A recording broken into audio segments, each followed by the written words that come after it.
Pessoal, salve, salve. Bom, no último vídeo, né, eu apresentei para vocês agora a outra parte do nosso sistema de som. E lá a gente tem basicamente 4 classes e alguns Game Objects prefabs que a gente vai criar para completar o nosso sistema, mas de código a gente tem 4 classes. A gente tem então o Audio Manager, a gente tem o Sound Emitter, o Sound Emitter Pool, que seria a piscina de som, de emissores de som, e a gente tem o Sound Emitter Collection. Com essas 4 classes, a gente tem um sistema de som capaz de executar o som requisitado pela outra parte que a gente criou, tá bom? Então vamos lá. Vamos começar pelo emissor, que seria a nossa base, né? Que é o elemento que irá tocar, que de fato irá executar a nossa trilha sonora. Então, dentro dessa pasta Audio System, como a gente já tinha criado, vamos criar um script chamado de Sound Emitter. Ok, carregou. Eu espero que tenha carregado. Clicou 2 vezes, está lá, né? O nosso emissor. O primeiro passo é que vocês viram que o nosso emissor de som precisa ter um audio source. Justamente tem que ter um componente audio source. Vamos fazer com que esse componente, toda vez que se alguém for tentar criar, né, um prefab usando essa classe, ele obrigue a pessoa a colocar o componente do audio source. Então vamos lá, audio source é isso, tá lá. Então se a gente criar um Game Object vazio agora e carregar o nosso Sound Emitter, ou seja, adicionar o nosso Sound Emitter a esse Game Object vazio, ele automaticamente vai inserir um audio source padronizado, beleza? O segundo passo é a gente, já que salvou aqui, detectar para deixar como espaçamento 2. Vou apagar esse pedaço. O segundo passo é, conforme o nosso diagrama, o nosso Sound Emitter ele vai herdar de uma classe chamada Generic Pullable Object. O que essa classe é? Ela faz com que o nosso Game Objects ou prefabs de Sound Emitter seja gerenciado por uma piscina ou por uma piscina de objetos ou, né, gerenciado pelo Object Pooling, né, que é o que a gente criou.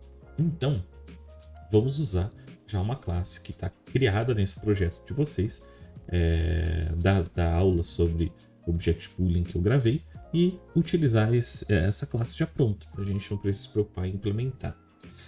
Então, para que a gente possa usar, a gente vai usar o nosso namespace patterners, ou padrões, e dentro desse namespace existem algumas classes já criadas. Tem o singleton, tem o event manager e tem o object pooling, né? Então a gente vai pegar do generic pullable object, porque o nosso sound emitter ele será um monobehavior, né? Será um objeto capaz de ser gerenciado por uma piscina de objetos. Mas beleza, então ele é um monobehavior, tá? Ele não deixa de ser, até porque o nosso generic pullable object é um monobehavior, ok? Então a gente tem o nosso audio source. Se a gente seguir o que está desenhado lá no nosso diagrama, a gente tem o nosso audio source. Esse nosso audio source ele é privado, também seguindo o nosso diagrama. Publicamente a gente tem o audio pool key, ou seja, a chave que esse Sound Emitter pertence. E nós temos também um Unit Action.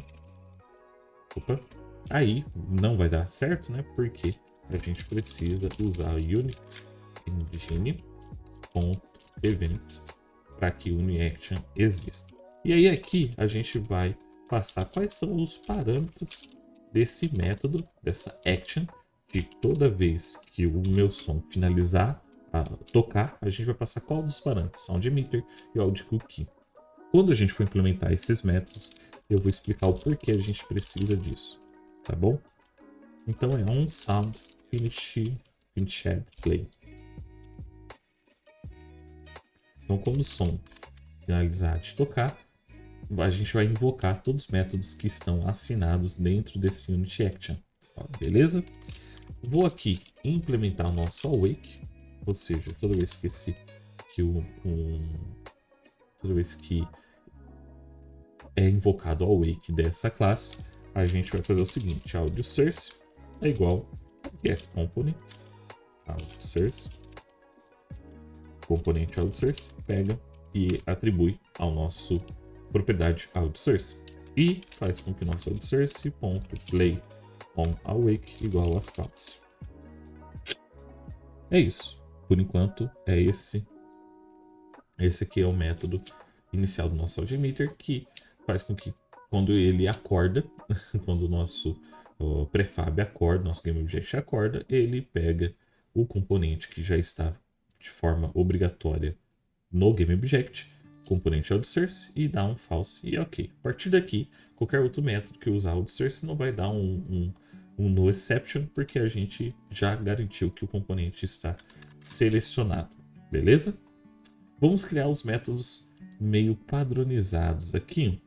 O método mais padronizado que tem no os métodos mais simples, né? São esses métodos aqui.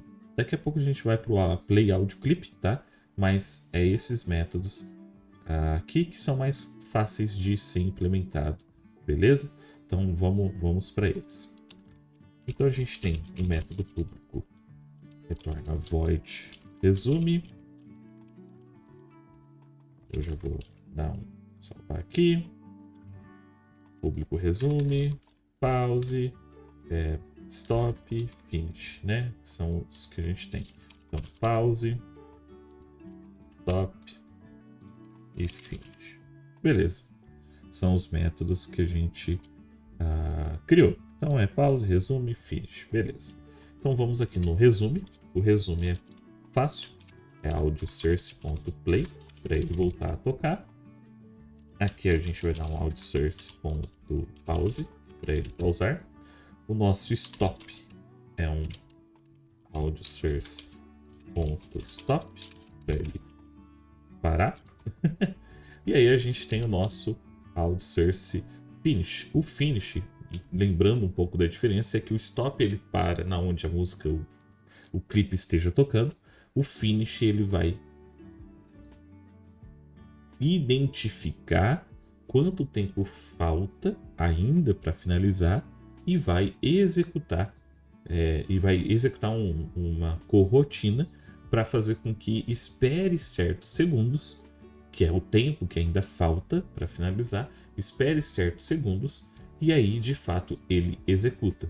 E é onde entra esses nossos métodos de notify be done e esse enumerator finish playing float clip length. Então a gente vai criar esse método notify being done e o finish play float para completar o nosso finish, beleza? Para isso a gente vai vir aqui criar um método público, né? Que é o método público.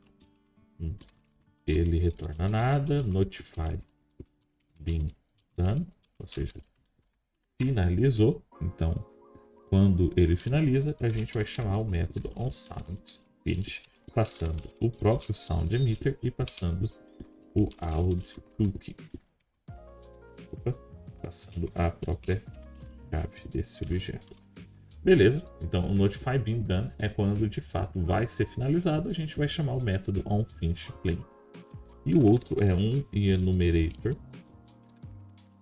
chamado de finish playing, e para ele vai passar um float que seria o clip length. E aí nesse enumerator a gente vai dar um return, um yield return wait for seconds, passando esse clip length, e após isso a gente chama o método notify being done.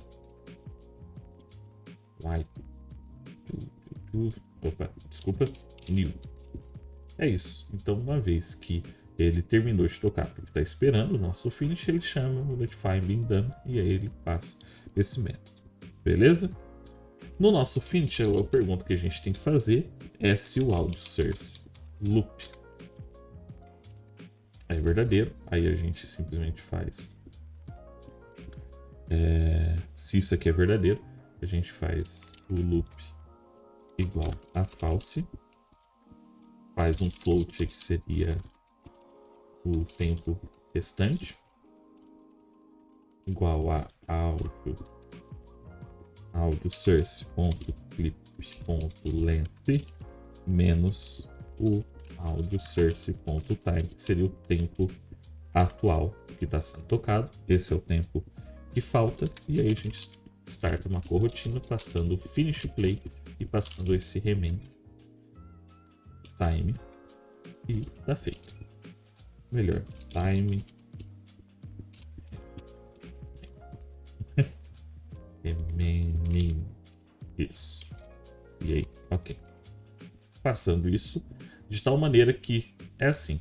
Se não está em loop, o finish não vai executar nada, porque ele de fato vai acabar e quando acabar vai ser o notify being done. A gente já vai mexer com isso. Então a gente não se preocupa aqui no nosso finish. Mas se ele está em loop, quer dizer que se a pessoa chamou finish, quer dizer que quer tirar do loop, e tirando do loop ele vai deixar igual a falso, depois vai ter um float do time remain, né? E depois começar uma corotina com esse tempo que ainda falta para tocar, para finalizar, dá um wait for seconds para finalizar e depois ele dá um notify being done que chama qualquer outro método que está vinculado ao nosso onSoundFinishPlay, beleza? De qualquer forma, nós temos o play, o pause, o stop, né, que é o padrão, o resume, né, no caso. E aí agora outros métodos que a gente tem aqui é o getClip e os dois booleanos aqui, isPlain e isLoop, né? Então vamos implementar esses aqui também. Vamos lá. Público, bool, né? isPlain, return, outsource, isPlain. Público, o outro também é booleano, isLooping, return, outsource loop. E aí, se ele for verdadeiro, está, né, gerando looping. Só deixa eu trocar aqui. Ok? Então, uma vez, aí o outro método era o getClip, né? Então, é público também, audioClip, getClip, abre e fecha, e return outsource.clip. É isso. Então, a gente tem aí já quase todos os métodos criados. O que falta agora é o nosso método principal. Eu vou criar aqui em cima, mas é o nosso método de play, de fato tocar o clipe. Então vamos lá. Público, ele vai retornar um áudio. Na verdade ele não, esse aqui ele não retorna áudio, né? Ele é um void. Ele é público, void, chama play audio clip. Ele recebe um áudio clip, chamado de áudio clip. Ele recebe uma configuração.